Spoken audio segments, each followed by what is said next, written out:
We've been fighting a long time, and we have all lost so very much, so many loved ones gone. But you are not alone. There are pockets of resistance all around the planet. We are at the brink. You have no idea how important you are. If you're listening to this, you are the resistance. Ave Maria Stella, Dei Mater Alma, atque semper Virgo, Felix te porta.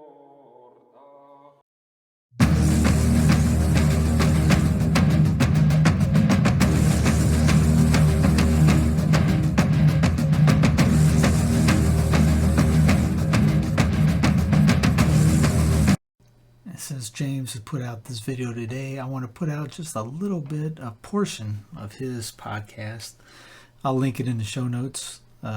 It'll be well worth your time to check this out.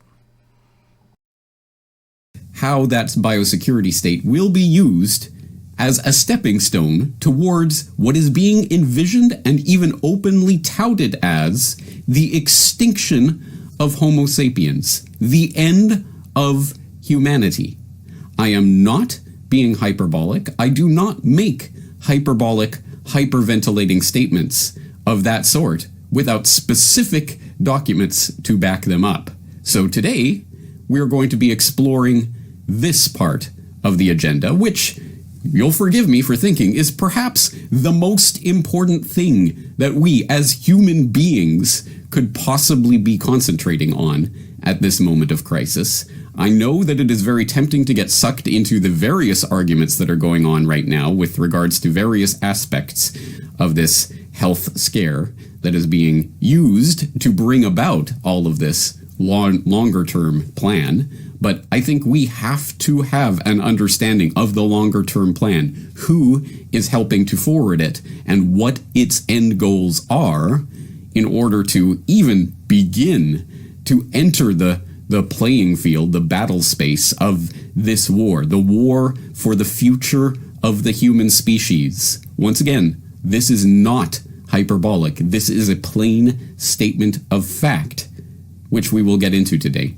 Now, I would like to say that, again, my audience should be prepared for this conversation, because I have been talking about the broad outlines of this very broad, long-term agenda since the very inception of the Corbett Report, but I have been specifically talking about it with regards to the current corona crisis for at least the past year, where you will recall, hopefully, last June, I covered looking forward to the end of humanity on Propaganda Watch. And at that time, we were looking at a Wall Street Journal op-ed that was published under that very title, Looking Forward to the End of Humanity, that talked about this agenda and how it relates to the ginned-up scare that we are living through right now. And in that article, you will recall, it says, people have always feared death and dreamed of escaping it.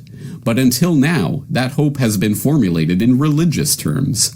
Transhumanism promises that death can be conquered physically, not just spiritually, and the movement has the support of people with the financial resources to make it happen, if anyone can. Jeff Bezos, Peter Thiel, and Elon Musk are among the Silicon Valley moguls who have invested in life extension research. In 2013, Google entered the field by launching the biotech firm Calico, short for California Life Company. Transhumanists envision several possible avenues to immortality. Nanorobots could live inside our cells and constantly repair damage, halting aging in its tracks. Genetic engineering could eliminate the mechanisms that cause us to age in the first place. Such technologies are still out of reach, but transhumanists believe we will be able to master them sooner than most people think, with the help of superpowered artificial intelligence. Ultimately, however, the hope is that we won't just use computers, we'll become them. Today, cognitive scientists often compare the brain to hardware and the mind to the software that runs on it. But a software program is just information, and in principle, there's no reason why the information of consciousness has to be encoded in neurons. So, let me get this straight. The human body is essentially a computer hardware that itself, of course, can be upgraded like any computer hardware can. And the various systems that run on that hardware, the software, can, like any software, be reprogrammed and repurposed to make that computer do things differently. Where have I heard this analogy before? As I've trained as a physician scientist, we've been living this phenomenal digital and scientific revolution. And I'm here today to tell you that we're actually hacking the software of life, and that it's changing the way we think about prevention and treatment of disease. Oh, that's right. Tal Zaks, the chief medical officer of Moderna, at his TED Talk in 2017, touting Moderna's official company tagline that they are hacking the software of life. That's where I heard the computer/human metaphor before. And unfortunately for all of us, researchers like Tal Zaks and others are not just taking that as a metaphor, they are trying to literalize that metaphor to actually make it happen. Now, here's the thing that really boggles the mind about this. Here we have what is not just self-evidently, but admittedly an existential threat to the human species. We are talking about fundamentally changing humans at such a basic level that they are no longer categorized as Homo sapiens. Again, I am not saying that, but as we shall see, documents that are being produced at the governmental level are saying that openly, and yet hardly anyone is talking about this. Why is that? Unfortunately, as with so many other things, I think this is primarily a problem of branding, because you may recall, for example, that last year I re-released my 2008 podcast on transhumanism and you. Brock West updated it and made it into a video podcast, and we re-released it. But you may not, because unfortunately, transhumanism is such a dry and stuffy and technical sounding phrase that doesn't seem to connect in to the very real biological, biosecurity, biofascist state that's coming into view in any seemingly logical way. So it generally goes over people's heads, and people don't spend too much time thinking about it. But it is very, very, very much connected to the biofascist technocratic control grid. In fact, in retrospect, of course, this is exactly the type of crisis that is needed to push through the necessary modifications of the software of life and the entire framing of this concept and this idea. This is exactly the type of crisis that was needed to push this through in a thoroughgoing way, as we shall see. So, if this is a problem of branding, I suppose we need to come up with a better rebranding of this so people understand what is happening and actually latch onto it. And in the spirit of a document that we're going to be looking at, perhaps we could call it biodigital convergence. That is a term that is now entered into the lexicon, at least at the governmental and future trends predicting level of various globalist organizations. So that is actually a technical term that can be useful in your searching for more information about this topic, but perhaps we need something snappier for the average Joe Sixpack and Jane Soccer Mom to catch on to. And if the Great Reset was such a powerful and apparently successful rebrand of the New World Order for the World Economic Forum jet set crowd, then perhaps we can piggyback on that and call this the Great Convergence. And perhaps that will at least trigger some curiosity in people so that they start looking into this existential threat to humanity. If so, then, well, glad you could join me for today's exploration. It's a particularly important one.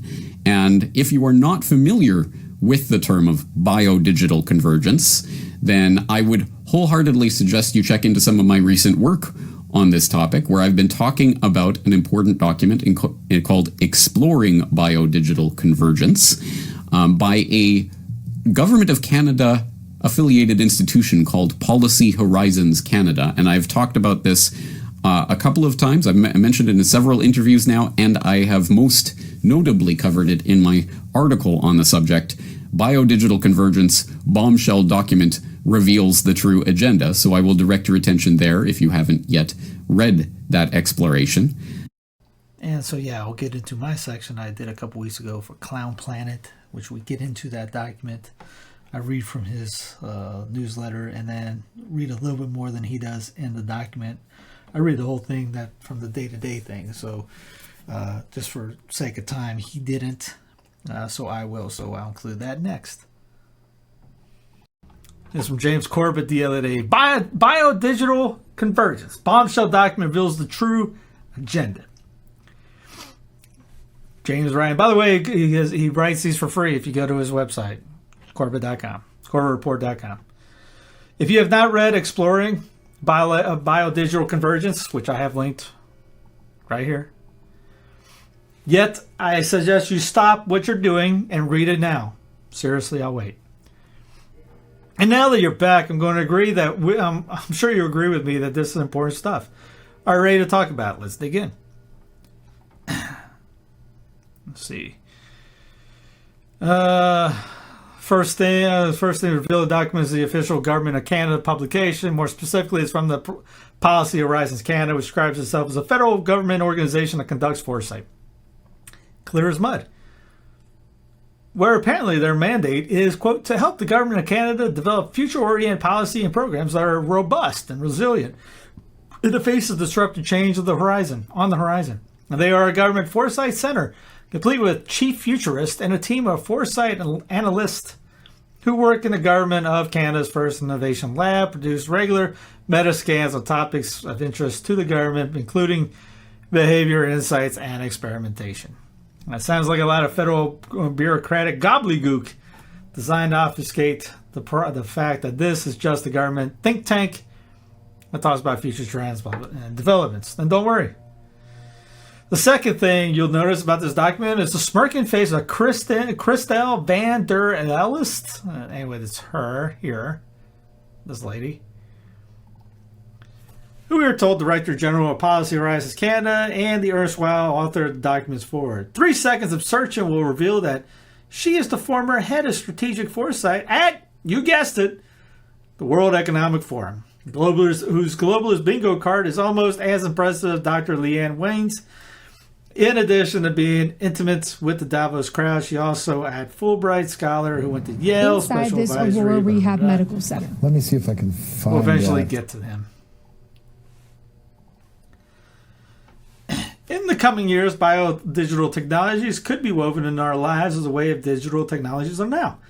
Biological and digital systems are converging and could change the way we work, live, and even evolve as a species.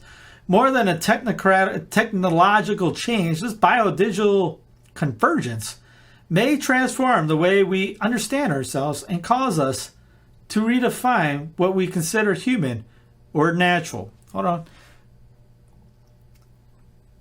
Where did I put that? No, that's not it. It's at the end, what the fourth industrial revolution will lead to is a fusion of our physical, our digital, and our biological identities. Like I said, heard that before. Buzzword, ding, ding, ding, danger. Guess what, guys? I have just found my go-to synopsis when I'm when I'm asked to explain the Great Reset and the Fourth Industrial Revolution in a nutshell. Right there in a few short, crisp sentences, exactly what I've been warning about regarding the transhumanist agenda for 13 years now. But in the true spirit of the open conspiracy, since this is a bland admission from a senior government think tank worker, it will undoubtedly be viewed as boring. Self-evident truth by the normies who seek to find a way to downplay the coming extinction of the human race. The document goes on to outline 3 ways biodigital convergence is emerging. Namely, 1, full physical integration of biological and digital entities. 2, coevolution of biological and digital technologies. And 3, conceptual convergence of biological and digital systems. Please reread that list in case you didn't grasp the significance the first time. But in case you didn't catch all the importance of those strands, the report then provides some concrete examples of each. Regarding the full physical integration of biological identity and digital entities, the document notes, quote, robots with biological brains and biological bodies with digital brains already exist, as do human computer and brain-machine interface. Use of digital devices in humans, as well as digitally manipulated insects such as drone dragonflies and surveillance locusts, are examples of digital technology being combined with biological entities. By tapping into the nervous system and manipulating neurons, tech can be added to an organism to alter its function and purpose. New human bodies and new senses of identity could arise as the convergence continues. If you don't believe he's saying that, it's all in this. Again, to scroll through.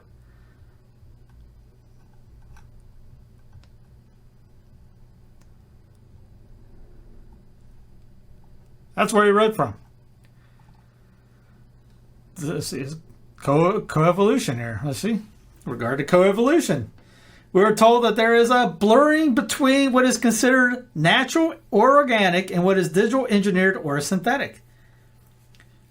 For example, biosynthetic vanilla is created out of uric acid, eugenol, glucose as substrates, and bacteria, fungi, and yeast and microbial production hosts. Although it does not come from vanilla plants, under both U.S. and EU food legislation, its production from microbial transformations of natural precursors allow it to be labeled as, quote, natural flavoring, which is an insult to anybody that has cooked or knows anything about natural. In elaboration on the conceptual convergence of biological and digital systems, the authors of this report opine that, quote, as we continue to better understand and control the mechanisms that underlie biology, we could see a shift away from vitalism and the idea that living and non-living organisms are fundamentally different because they ought to be governed by different principles. Instead, the idea of biology as having predictable and digitally manageable characteristics may become increasingly common as a result of living in a biodigital age. Any student of biology today will have grown up in a digital world and may consciously or subconsciously apply that frame of reference to bioinformatics and biology generally. As James says, are you getting a sense of where this is going yet? Do not gloss over the material and do not take it in stride.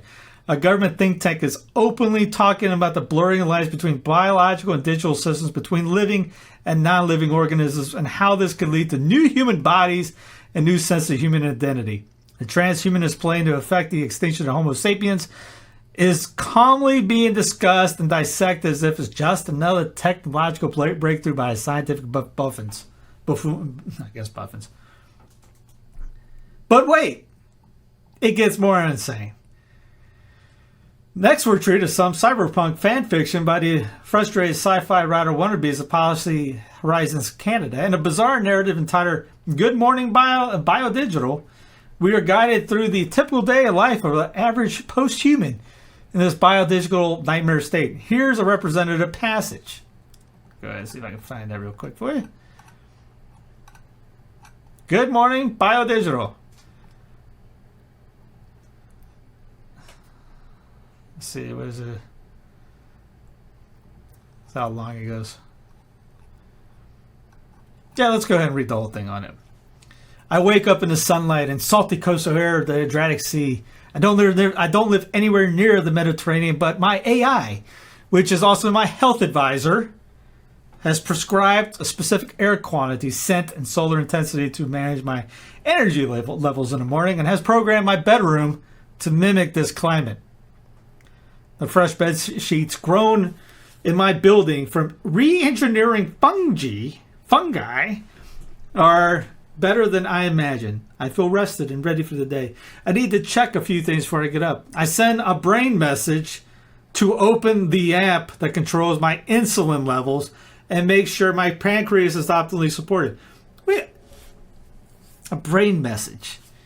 I can't imagine having to inject myself with needles like my mother did when she was a child. Now it's a micro transplant that auto adjusts and reports to my levels.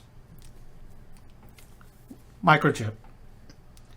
is what I would have posted a couple weeks ago when I talked about, and Inside I talked this repeatedly Aurora Rehab Medical about the Center. last Let me see if I can find podcast that. of the WEF in 2010. It talks about that. Everything looks all right. So I checked my brain's digital interface to read the dream data that was recorded and processed in real time last night. My therapy app analyzes the emotional response I expressed when I slept. It suggests I take time to be in nature this week and reflect on my recurring trapped in a box dream and enhance helpful subconscious neural activity. My AI recommends a forest day. I think okay. And my AI and neural implant do the rest. Aww. The summary of this bug dot surveillance footage shows that my apartment was safe from intruders. Bug dot surveillance footage, including other bug dots last night. But it does notify me that my herd of little cyber dragonflies are hungry. They've been working hard collecting data and monitoring the outside environment all night, but the number of mosquitoes and Lyme-carrying ticks they normally hunt to replenish on their energy was smaller than expected. With a thought, I order some nutrient support for them. With a thought. Almost like they can read your thoughts. My feet hit the regenerative carpet and I grab my bathrobe, although I don't need it for warmth. My apartment is gradually warming up to a comfortable 22 degrees Celsius as it cycles through the constantly shifting daily routine that keeps me in balance with the time of day and season. Building codes and home energy infrastructure are synchronized and require all homes to be auto-regulated for efficiency. Because houses, and buildings are biomimetic, and incorporate living systems for climate control wherever possible. They are continuously filtering the air and capturing carbon. I check my carbon offset measure to see how much credit I will receive for my home's contribution to the government's climate change mitigation program. Ain't that swell? As I head to the bathroom, I pause at the window to check the accelerated growth of the neighboring building. Biological architecture had reached new heights, and the synthetic tree compounds are growing taller each day. To ensure that the building can withstand even the strongest winds and to reduce swaying for residences on the top floors, a robotic 3D printer is clambering around the emerging structure and adding carbon-reinforced biopolymer, strengthening critical stress points identified by its AI-supported sensor array. I am glad they detected the tree. I'm glad they decided to treat the roof of this building with fire-resistant, genetically modified red cedar. They tree the roof of this building with a fire-resistant, genetically modified red cedar tree since urban forest fires have become a concern. While I'm brushing my teeth, Jamie, my personal AI, kind of like Kit with Michael Knight, ask if I like a delivery drone to come pick up my daughter's baby tooth, which fell out 2 days ago. I haven't figured it out in 2 days. It has been too lazy to pick up the tooth. Epigenetic markers of children's teeth have been analyzed and cataloged in our family genetic blockchain in order to qualify for the open health rebate, so I need that done today. I replaced the smart sticker that monitors my blood chemistry, lymphatic system, and organ function in real time. It's hard to imagine the cost and suffering that people must endure before personalized preventive medicine became common. Yes, how did we do it? Also, I'll admit that it sounds gross, but it's a good thing that municipality samples of fecal matter from the sewage pipes. The municipality samples our fecal matter from the sewage pipes. It's part of the platform to analyze data on nutritional diversity, gut bacteria, and antibiotic use to aid with public health screening and fight antibiotic-resistant strains of bacterial infections.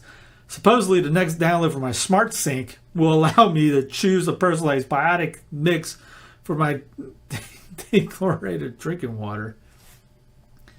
Today's microbiome breakdown is displayed in front of my fridge as I enter the kitchen. It's tracking a steady shift as I approach middle age. Today, it suggests miso soup as part of my breakfast because my biome needs more diversity as a result of recent stress and not eating well last night. Poor thing. The buildings in my neighborhoods share the vertical farm, so I get carbon credits for eating miso made from soybeans produced on my roof and fermented by my fridge. My fridge schedules a production of more miso and some kimchi in preparation for the coming week. It also adds immune boosting ingredients to my grocery order because we're approaching flu season, and a strain that I'm likely to be susceptible to has been detected only a few blocks away. Oh, fear! I take my smart supplement, which just popped out of the bioprinter. The supplement adjusts the additional nutrients and microbes I need and sends data about my body back to the bioprinter to adjust tomorrow's supplement. The feedback loop between me and my bioprinter also cloud stores daily data for future primitive health measures. Is anybody drinking yet while I'm reading this? The real-time monitoring of their triglycerides is important given my genetic markers. As my coffee pours, I check my daughter's latest school project, which has been growing on the counter for the past week. She's growing a liver for a local puppy. She's growing a liver for a local puppy in need of, as part of her empathy initiative at school. More stem cells are on the way to start a kidney too, because she wants to help more animals. I grab my coffee, brewed with a new certified carbon negative bean variety, and sit on my couch for a minute. It appears the nutrient treatment I had painted on, this is just still in the morning, on the surface of the couch and chairs has been allowed them to rejuvenate. I'll have to try the treatment on my bioprinted running shoes as they're starting to wear out. Oh wow, is that the time? I have only 10 minutes before my first virtual meeting.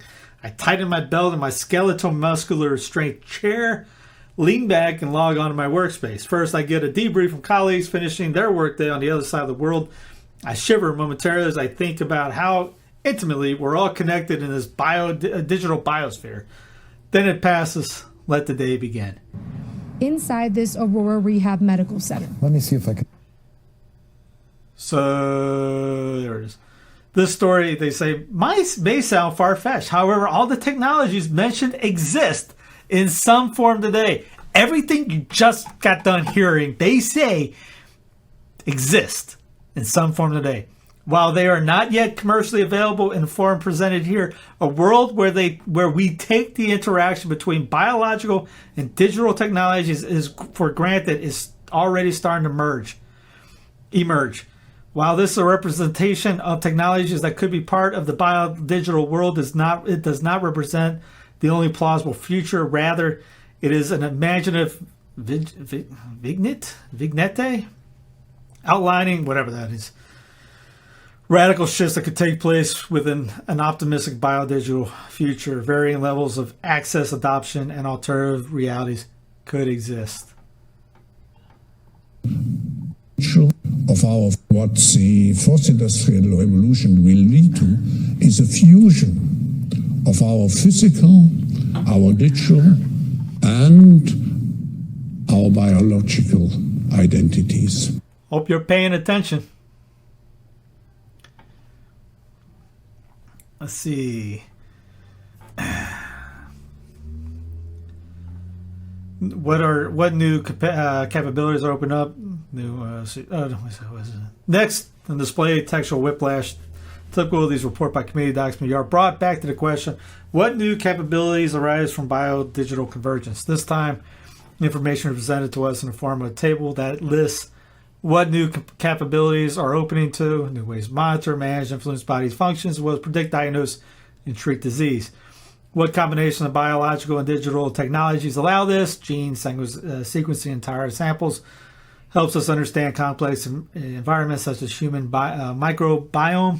Digital devices can be worn or embedded in the body to treat or monitor functionality. The machine learning systems that can predict mortality and treatment outcomes. And what is possible today? Liquid biopsy proves more accurate and faster in tissue biopsy in patients with lung cancer. University of Waterloo researchers developed a self-powering sensor for medical monitoring. Amazon patent will allow Alexa to detect a cough or a cold. AI gives reliable coma outcome prediction. Let me see what was that. There it is right here. New ways to change human beings, our bodies, minds, and behaviors. Altering the human genome. Advancing gene sequencing, such as CRISPR, blah, blah, blah. Machine learning. The world's first babies to have their genome edited, born in China. These are sourced, by the way, so at the bottom it's linked. Molecular biology enhances by tools from computer science. Monitoring, altering, and manipulating human thoughts and behaviors. What new capabilities are opening up? Monitoring, altering, and manipulating human thoughts and behaviors. Neurotech read brain signals to monitor attention and manage fatigue. Digital apps can help enhance brain health. SAP and Motive collaborate to help SAP employees manage stress. Americans spent $1.9 billion last year on apps to keep their brains sharp. What new technologies are opening up? New ways to monitor, manage, influence body functions, as well as predict, diagnose, and treat disease. Gene sequencing entire samples help us understand complex environments such as the human microbiome, digital devices worn, blah, blah, blah. Guardians. Liquid biopsy proves more accurate and faster than tissue biopsy in patients with lung cancer. There it is. Amazon plant. Detect cold and cough. AI giving reliable coma outcome prediction. Creating new organs, enhancing human functionality. 3D printed tissues based on digital designs. Biohacking with implanted digital devices to enhance body functions. Again, these are all sourced. Bioengineers successfully 3D printed structures to mimic lung tissue and blood vessels. Lab-grown kidneys shown a fully functional in animals recipients. Implanted chips for a highly personal version of two-factor authentication. New ways to experience and interact with the world. Brain-machine interfaces enable machines to be controlled through brain signals. Prosthetics that use machine learning algorithms and expand functionality and sensitivity. Neuralink announced an integrated brain-machine interface platform with thousands of channels. Infinite Biomedical has its deep learning-driven prosthetic control system approved by the FDA. The FDA releases regulatory guidance on brain-controlled prosthetics. Creating new organs, machine learning technology stimulate protein folding, 3D printing, tissue to test therapies, nanobots, materials can operate in precise deliver drugs to living creatures. Machine learning can predict the outcome of clinical trials.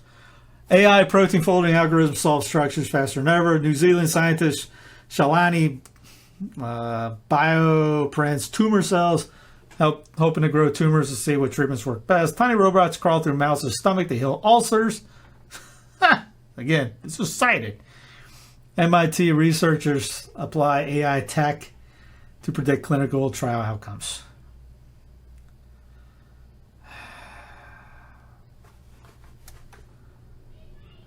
Man.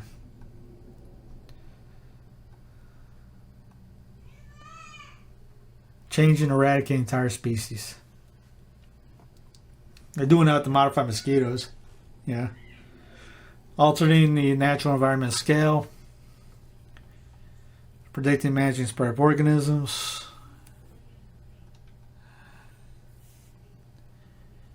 New ways to store information using biological systems. Storing large amount of data information by the current attack.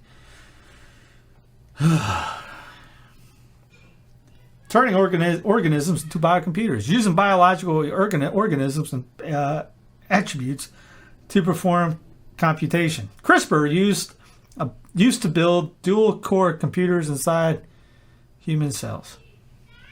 Creating biomimic materials. Researchers create artificial skin and nervous systems with higher sensitivity than human skin.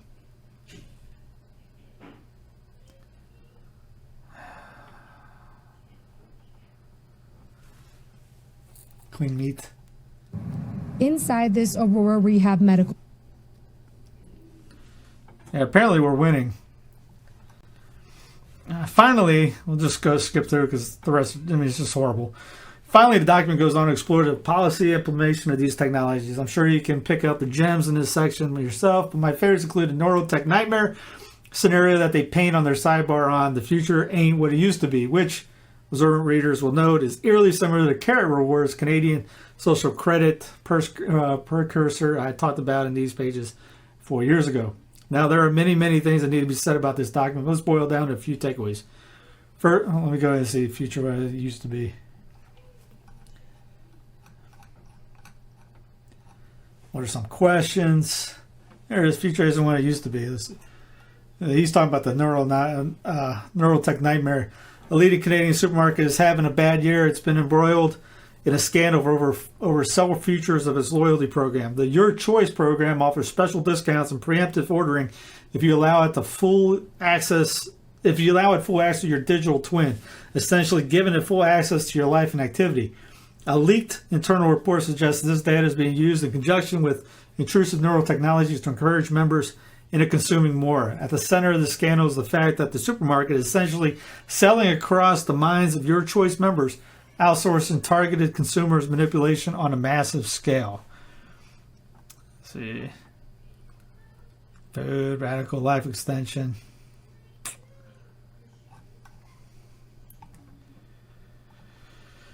First, given the documents for repeated insistence on usefulness of biotech technologies for preventive tracking, diagnosing, and treating pandemic diseases, an interesting note that this report was released on February of 2020, meaning it was penned long before the COVID scamdemic has been foisted on the Canadian public. Second, and more importantly, it provides yet more confirmation, if we need it anymore, that the would-be social engineers are not just working toward, but actively planning the extinction of Homo sapiens. Read the document. This is not hyperbole. They're literally talking about the redefinition of what it means to be human. This is yet more of the Eloi and Marlock style bifurcation of humanity that those crazy conspiracy theorists at the BBC were talking about 15 years ago, and a tinfoil nutter Klaus Schwab has been writing for about 5 years. Don't fall in the trap of debating where you think this or particular technology that they are trying to sell as part of the transhumanist vision or the future will or will not come to fruition. They would love to get you hung up on endless pointless arguments about whether a toaster has a soul while they're busy rolling out the integrated brain-machine interface platforms and releasing the biodigital locust swarms and creating fully synthetic bioengineered life forms. These things are already happening. The mRNA injections are just the thinnest edge of a wedge that will eventually involve the wholesale transformation of humanity into something entirely else entirely. And at precisely the point that we allow the precedent to be set that governments can mandate the forced injection of unknown biomedical technologies in the name of a declared health crisis, Orwell's nightmare of the boots stomping on the human face forever is transformed from a dark warning to a possible future with a virtual certainty. You have been warned. I suggest you warn others. But let me make a bold prediction of my own. Many will choose to dismiss this information using the very type of self-deception that I described in last week's article. Yeah, you can tell people this. Most of them do. So I'll let James finish us out he had a great message for this whole topic. Not nearly enough, because it strikes me now, especially seeing these jigsaw pieces falling into place, that we really are facing the extinction of Homo sapiens. Again, not hyperbole, not my framing of this matter, but the framing of official Government of Canada think tanks and others who are trying to portray this as a potential wonderful future that we can all enjoy together as the biological and digital realms are merged in the great convergence. It is happening. It is being talked about. It is being planned. It is already being engineered in various ways. And right now, we are witnessing the rollout of one part of this experiment as hundreds of millions of people around the world start to roll up their sleeves and accept the very first and early iterations of what can develop into these types of nanotechnologies through which they will hack the software of life.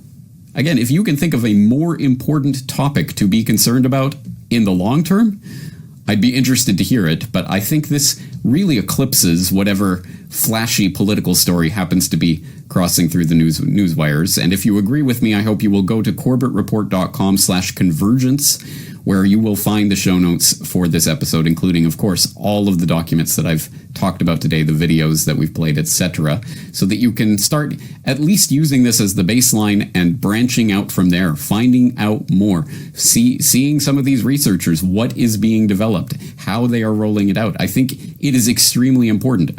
Obviously, this is not one of those problems to which there is an easy and pat solution. There is no tiny list of people that if we could just get rid of them, then all of this would be derailed. That's comic book thinking. This is already a research agenda that is so far advanced that most people don't even know about, that is happening all over the world in various research laboratories, and whether you know it or not, we're already well on the way towards this great convergence. And how can that be derailed? I, unfortunately, do not have the 3-step plan. And if you do, I'd be very interested to hear it. But in the meantime, it behooves us to know as much about this problem as we possibly can to even have the hope of developing some kind of counter to this agenda, some way of derailing what is barreling at us at 100 miles an hour like a freight train. It is going to hit us very soon in the face, and I think we need to at least understand, be able to define, be able to name the process that is happening right now and what is being done. Well, here's a good start.